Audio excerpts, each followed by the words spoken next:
Well, they kept, they had her tied up. They seized her assets first, and so she had to go through this awful issue with civil asset forfeiture. She never got her assets returned. But the one thing they left were those phone records. They never seized those phone records. Of course, this was an operation done by the Internal Revenue Service and the Postal Inspection Service. And they played all kinds of games, these cat and mouse games where they were harassing her. But finally, they brought the charge. I would also add that the first U.S. judge, Gladys Kessler, in a very surprise decision, asked the chief judge, Tom Hogan, in Washington, to be relieved of the case. So she was the first judge Jean had, and she asked to be relieved of the case. Okay, we wondered, was she being pressured by somebody? Boil it down. Yeah, well, she hang herself next. Maybe we'll all start hanging ourselves. I am not, folks, guaranteed. I'm not never going to commit suicide on all these subjects. Then boil it down from the sources, from what you've got in a minute. How would you boil this down? What has happened here? Well, I think, whether this was a tragic suicide or there was foul play involved, Jean Palfrey did not want to go to prison. I do know that from talking to people close to her. She feared that, and we know about, from the Don Siegelman case, how he was mistreated in prison. So, obviously, the Bush administration wants this story to go away. I am not going to let it go away. And I hope they don't taser you and then you wake up dead, though, Wayne. Well, like I say, they better take their best shot, because if they miss, I won't. Well, that's what they do. You walk in, they taser you, they kill you, and you never even know they killed you. Right. And then the cops on their payroll, just show up and. But it's getting ridiculous. A local Palestinian guy, they cut up all over his body. When they fished him out of the water, the report was he was all sliced up, arms, legs bound, mouth and eyes covered with duct tape. And then the news said, "Oh, it's quite normal. He committed suicide this way." It's just. They could drop me into a meat grinder on a jumbotron at the Super Bowl and have Bush pull the lever, and they'd tell us it was suicide. Well, the assistant U.S. attorney in Baltimore, Jonathan Luna, they said he stabbed himself to death 33 times with a penknife. So this is a guy who was at the same office that was investigating the Baltimore police commissioner and the Republican governor, Maryland, Bob Ehrlich, for their involvement with the D.C. Madam Jean Palfrey. So you go figure how an assistant U.S. attorney could stab himself to death 33 times with a penknife. And be found half drowned in a creek in Pennsylvania off the turnpike. And then meanwhile, we've got national TV anchors who have girls with their brains bashed out found in their offices, so they're given TV shows instead of. What is it like in D.C.? I've been there quite a few times, but it's just an insane asylum of. It's wretched. It's wretched, Alex. On a day like this, I wonder what the hell I'm doing here. But if I don't pursue these stories, after I saw 2020 ABC, Brian Ross kill the story. That made me think, hey, I have to do the job that they're not doing, and the Washington Post is not doing, and the rest of the networks are not doing, and the rest of the big media. You say the CIA agent got killed in Houston. Tell me about that.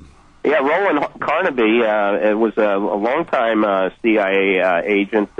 He was the head of the local Houston chapter of the Association for Intelligence Officers, AFIO. So he was gunned down by two Houston cops Tuesday morning at 11:30 near the Galleria, less than 6 blocks from the home of George and Barbara Bush. And they say he gave the police a high-speed chase.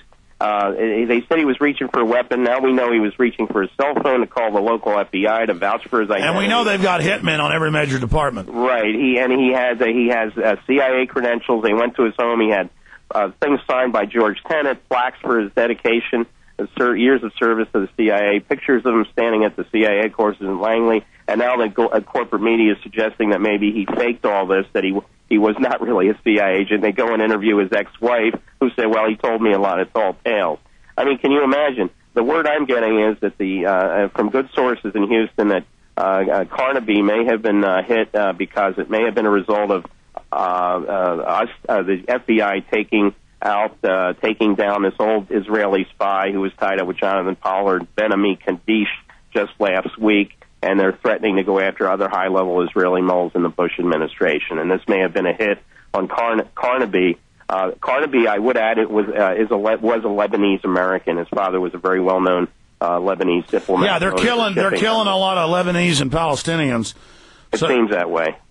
So, do you think this is do you think Israel's tied in any way, floating a bunch of names? I have heard that Houston is a very large Mossad station in the United States. Oh, yeah, of course. And Mossad has their fingerprints all over the Carnaby killing. And so now they can just have their cops in plain view. The cops pull you over, they get out, and they walk over and gun you down. Apparently. God, man.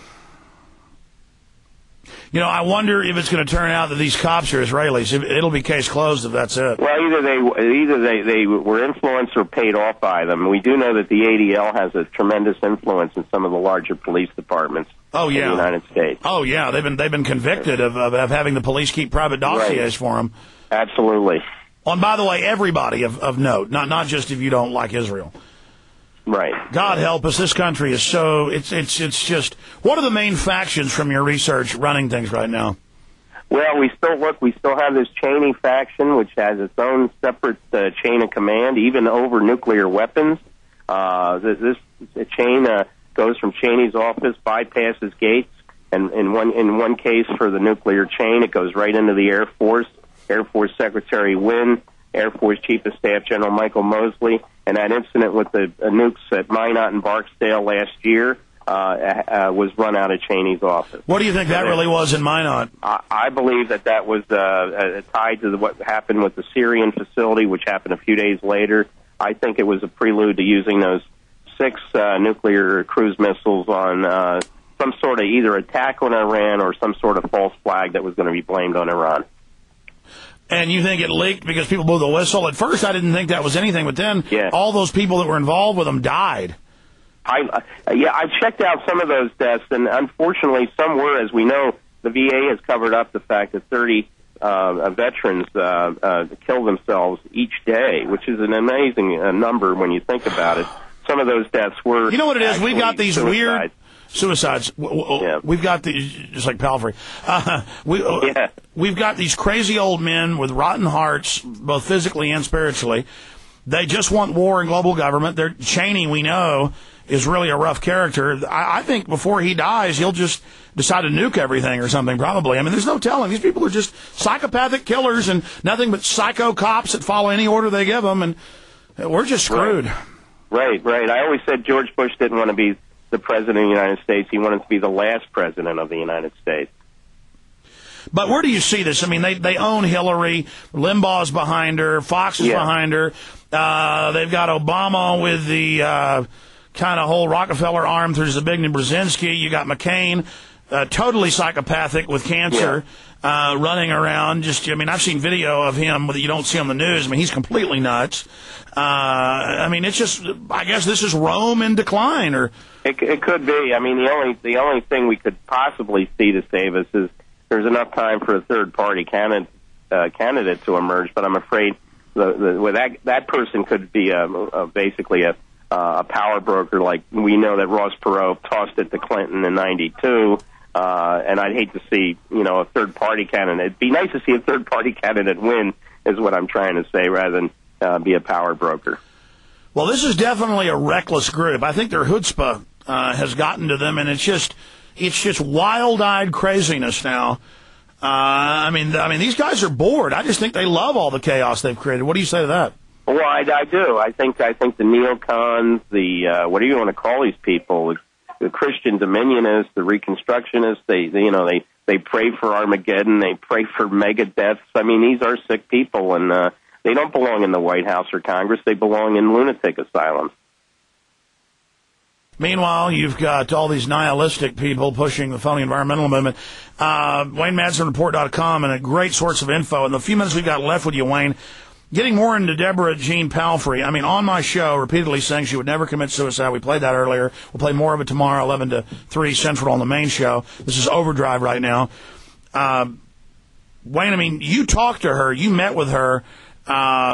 Did she say anything like, if they convict me, I'm going public, or I'm going to release names, or what? I mean, Any details you can give us? What were your other sources in D.C. right. saying, that this is McCain, this is Cheney, this is all these people? Well, there were other sources coming forward that really sympathized with her, with Jean Palfrey, and said, look, you might not hear this from her, but here's some additional names. Now, I know that she had inklings. If she didn't have full knowledge, she had inklings about who some of these clients were. But she was trying to. In one respect, I think she was afraid of what could happen if she came totally clean. Now, she did release these phone records, and she eventually released them to the public. We did get a couple of names. We got Vitter. We got Tobias. These are years old. The numbers changed, and of course, officers. Yeah, and a lot of them were hotels, and they were very fancy hotels, but they're dead ends. And I looked at that. I went through that list, and she kept saying, "Look, I'll just go away. Leave me alone. Right. I'll drop this. Why are you doing this to me?"